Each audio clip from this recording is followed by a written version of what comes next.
Well, hello, ladies and gentlemen. My name is CL King, and I am the founder and president of Impacting Life 24/7. We have been blessed with a deluge of opportunities to impact one life one day at a time. Over the past decade, we've reached in person over 400,000 people with a message of no matter the adversity, you still can make it. During the pandemic, our digital platform reached over 250,000 people over the past 2 years, each year. Additionally, we've got several services that we offer. We host an international podcast, which is carried in over 30 countries, 44 states, and on 27 different platforms. Blessed as a speaker, we offer speaking services for keynote events and special events throughout the country. Additionally, life coaching. We've got 5 areas and disciplines of life coaching that we offer, as well as services for aspiring authors. Now, when you hear all of this, you say, wow, this guy's really got his act together. Truth of the matter is that for the first 18 years, it was nothing like this, ladies and gentlemen. In fact, it was the most horrific time in my life. I was moved around from 6 different homes, group homes and foster homes, spent a period of time homeless on the streets of Cleveland, was severely abused and malnutritioned, and also faced sexual abuse that still is ingrained in my mind today and is definitely an area of trauma like many people, millions of people deal with around the country. So when we look at that, I have to give credit to a very special woman. My last foster mother, her name was Ruth E. Plowden. And the chair that I sit in is called the Ruth E. Plowden Legacy Chair. And my foster mother told me this. She said, Chris, I arrived on her doorstep with just a couple bags of clothes. She said, Chris, you can take all of that negativity, all of that adversity, all of that trauma that you experienced in your life, and you can use it to make an excuse, or you can use it to change the world. And so that is exactly what we set out to do. I formed a team starting with just me and my very best friend, Gregory Smith. And we said we didn't really know what we were doing. We were just 2 guys that wanted to make a difference. And so we just started knocking on doors, if you will, saying, hey, look, I've got a story to tell for young people and moms and dads and educators and facilitators throughout the community. We want to share this story of how I overcame this extreme adversity. Blessed with a beautiful wife of nearly 30 years, 7 children, which are almost all grown, and a successful tour in the Marine Corps, and now living my dream as an impact motivator for people throughout the country.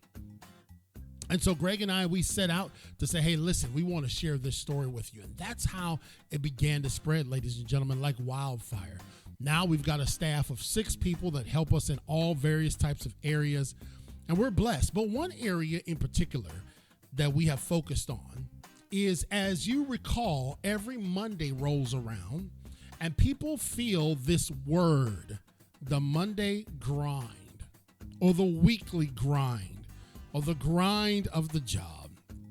And so we created, in the lab of Impacting Life 24/7, we created a very specialized focused training called the G.R.I.N.D, G.R.I.N.D. And in that training, we focus on helping people understand that the grind does not have to be negative. It, in fact, can be very positive. The G in grind stands for helping you to generate. See, oftentimes we sit around waiting for someone to generate an opportunity for me or an opportunity for us. We sit around waiting for folks to open doors for us. And what we teach people in the grind training is that you've got to be willing to go that extra mile to generate something for yourself. As a kid that went homeless on the streets of Cleveland, I had to find ways to find food to take care of myself. It was traumatic, ladies and gentlemen, but I had to generate. It was something within me. I couldn't wait around for someone to bring me food. I had to generate the opportunities myself. Secondly, in the grind mode, the R, when you're talking about the grind, the R is developing a resistance to resistance. That's right, ladies and gentlemen. See, every time you go to generate something, trust me, as an international speaker, a company CEO, a podcast host, there will be all elements of resistance. It just does not come to you just because you want to do it. Just because you've decided to generate it doesn't mean there won't be resistance. And so what we teach people is how to develop a resistance to resistance. That's right, ladies and gentlemen. You're going to get inoculated from the word no. You're going to get inoculated from the doors being shut in your face. You're going to find out that no matter what anybody tries to do to you, you're going to continue to move forward, and you resist resistance. See, the grind is totally different than just, man, I got to go into the work. I got to do 30 years. I got to get my goal watch. And that's not the way we want you to approach this thing. We want you to approach it in a different perspective, that you're on a mission for yourself. You're on a mission for your dreams. And though maybe not everybody understands, you understand. The I in the grind is having impetus, the capacity to make something happen and make it happen quickly.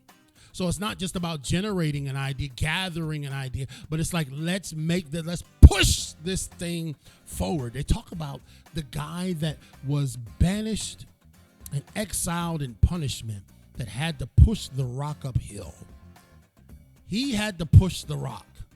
And every time he would get near the top, the rock would fall down on him and he'd have to start all over again. He didn't have what it took to get it done quickly. What if he had just had a little more impetus to get that rock over the hill? We never know. The end in the grind is understanding what your point of no return is. That's right. There's always got to be a place in your journey. We help people see that. Got to understand that everybody's point of no return is different. Your point of no return can't be the same as mine. But let me just tell you, in the aviation world, when a plane starts its majestic roll and lumbers down the runway, it reaches a certain speed where the co-pilot will scream out or yell out or say out, V1. That V1 indicator says you've reached the point of no return. I'm sorry if you left your bags back at the terminal. I'm sorry if you left your cell phone in the bathroom. This is the point at which flight must take place. It's the point of no return. And oftentimes why people don't find success in their life, ladies and gentlemen, is that they're constantly starting and stopping, dipping in this, dipping in that, never coming to a place where they're saying, you know what, I am putting the hammer down, I am throttled completely up, and we're going to see this thing through. What is it that makes a plane fly? Is that it recognizes that failure is not an option. Flight is the only course of action, reaching the point of no return. In the grind, the N stands for no return. And lastly, the D in grind mode. When you're thinking about the grind, the D is very specific. And we try to get people to uncover this for themselves. See, I can teach you all types of creative and crafty methodologies. I can give you all of my skill sets as a certified Lean Six Sigma. I can teach you all of my coaching areas where I'm disciplined in 5 and certified in 5 different coaching disciplines. I can teach you all the cool phraseologies and all of that. But I cannot necessarily teach you how to be C.L. King, the international motivational speaker and CEO. No. This was my destiny. So then what's yours? The D in the grind is tapping into your destiny. I challenge you to think about, is your destiny just punching a clock, doing 9 to 5? Is your destiny more than that? And if it is more than that, then that's what you got to put in the grind.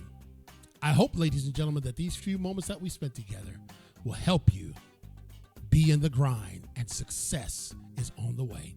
Take care.